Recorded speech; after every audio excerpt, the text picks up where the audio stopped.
स्थान बना रखे ऊपर के पोर्शन में, एक रजोगुण प्रधान, दूसरा सतोगुण प्रधान, तीसरा तमोगुण प्रधान। और यहाँ वहां ये क्या छल करता है, अपना रूप तो बना लेता है ब्रह्मा जैसा पंचमुखी, और दुर्गा को सावित्री रूप बना लेता है। और सबसे पहले उस रजोगुण प्रधान अक्षेत्र में चले जाते हैं, और जब तक बच्चे का जन्म नहीं हो लेता ये वहीं रहते हैं। जिस कारण से वो बच्चे की वृत्ति, उसका स्वभाव, उसका स्वरूप उस जैसा ही जन्म लेता है, तो वो रजोगुण ब्रह्मा बन जाता है।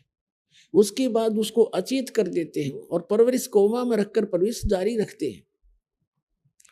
उसके बाद ये जाते हैं सतोगुण प्रधान क्षेत्र में, तो वहां पर जाकर के ये स्वयं विष्णु रूप बना लेता है, 4 भुजा बना लेता है, और विष्णु जैसी शकल बना लेता है, और दुर्गा की लक्ष्मी जैसी सूरत बना लेती है यार।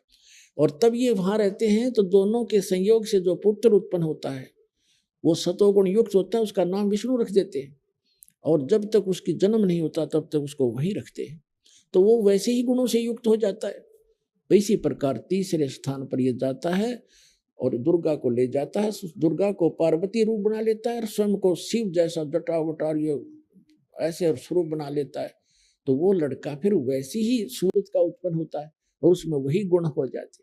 इस प्रकार ये रजगुण ब्रह्मा, सतगुण विष्णु, तमगुण शिव जी की उत्पत्ति करके फिर जब ये युवा हो जाते हैं, इनको शेषनाग पर विष्णु को, और फिर उससे निकाल के एक कमल, एक जादूगर भी कर सकता है ये काम, उसकी नाभि से कमल निकाल दिया और उसमें उसके ऊपर ब्रह्मा को सचेत कर दिया, उधर शिव को वहां से ला करके सचेत कर दिया वहां कैलाश पर्वत पर, उन तीनों को इकट्ठा कर दिया। श्री देवी भागवत के 3 स्कंद में आपको अभी दिखाएंगे, उसके अंदर पूरा विवरण लिखा हुआ है। इन तीनों को इकट्ठा किया, विमान में बैठाया दुर्गा ने, विष्णु जी बेहोश पड़े थे, उसमें से एक देवी निकली, फिर वो सचेत हुआ, फिर आगे विमान में बैठा कर ले गई।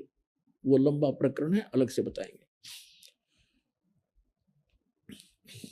फिर क्या हुआ, इन तीनों को घुमा फिरा के और इनको अलग अलग द्वीप दे दिए, अलग अलग इनकी राजधानी बना दी। ब्रह्मा जी को ब्रह्मापुरी में बना दी, विष्णु जी को विष्णु लोक बना के वहां दे दिया, छोड़ दिया, शिव जी को शिवलोक बना के छोड़ दिया। अब तीनों का विवाह करना आवश्यक था। दुर्गा ने अपने ही वचन से 3 पुत्रियां उत्पन्न की और तीनों को समुद्र में गुप्त कर दिया अपने सिद्धि से, युवा लड़कियों को। और उधर से इन तीनों से कहा कि जाओ तुम सागर में। अच्छा, आकाशवाणी की उसने, काल ने अपनी पत्नी से कहा कि आज